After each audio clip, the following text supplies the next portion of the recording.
Our next comedian is, she is a very funny, bright, and bubbly young lady. She is almost the living, what I would say, the living embodiment of BuzzFeed, almost. Here is Dani Shangold. Chrissy and I are friends, so we go for the hug. No handshakes here. Everybody give it up for Chrissy. It's Chrissy's birthday. Yeah, so Chrissy and I are friends, and so like any good friend does on their friend's birthday, I wished her a happy birthday this morning on the Facebook, because that's just what friendship is.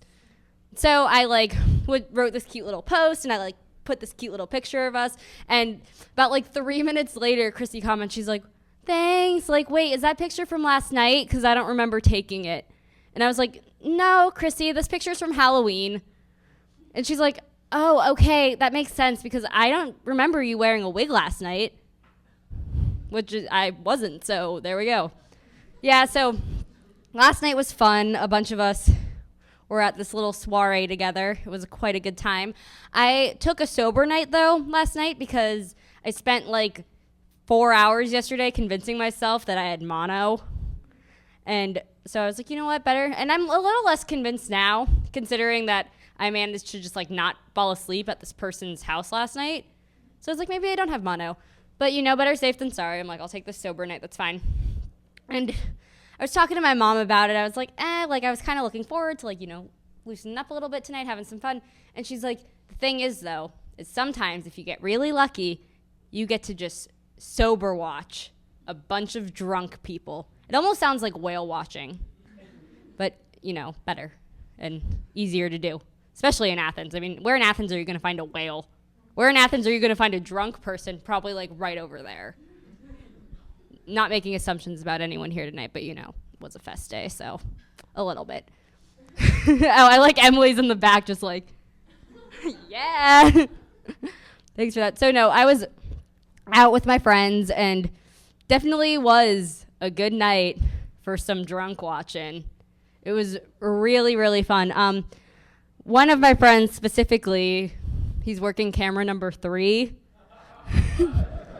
had a really good night last night. And, God bless him, because when he gets drunk, he turns into, the alcoholic, sassy Southern grandmother that I never had.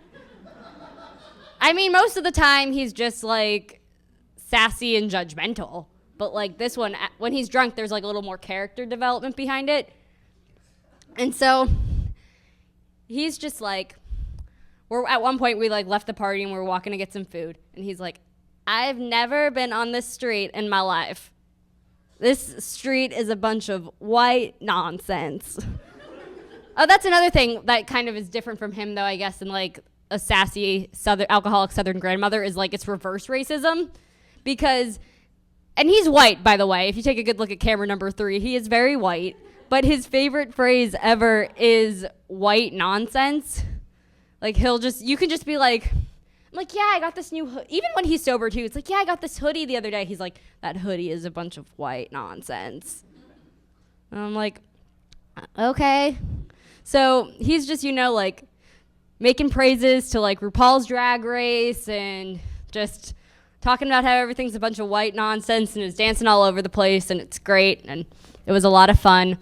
And I'm, for some reason, though, enjoying this so much despite the fact that I'm sober. But I think it also has to do with, at one point, I felt like I was getting secondhand drunk.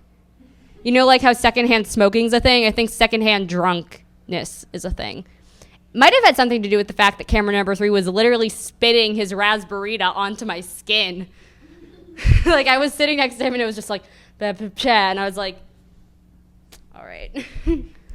So I was getting secondhand, I think, because I was just enjoying it way too much. And I got fake married last night to one of my best friends. We exchanged vows underneath a disheveled balloon arch and made our hands have weird non-touching hand sex instead of because we're friends. So and I may have mono, so who knows? So it wasn't we were gonna exchange any real contact. And so I at one point was gonna hold his hands and he's like, no, don't touch me. And so I was just I'm okay. So we're hovering our hands and we're just do. was the most romantic night of my life, you guys. I wish you could have all been there. I think someone must have caught it on video, I hope. All right, so that's about my time. I'd like to thank all my drunken friends for making this set happen. I had another set where I was going to talk about why I'd be the world's best sex ed teacher, but I think that's just going to have to wait for another time. All right, so that's my time, everybody. Give it up for birthday girl, Chrissy Halliman.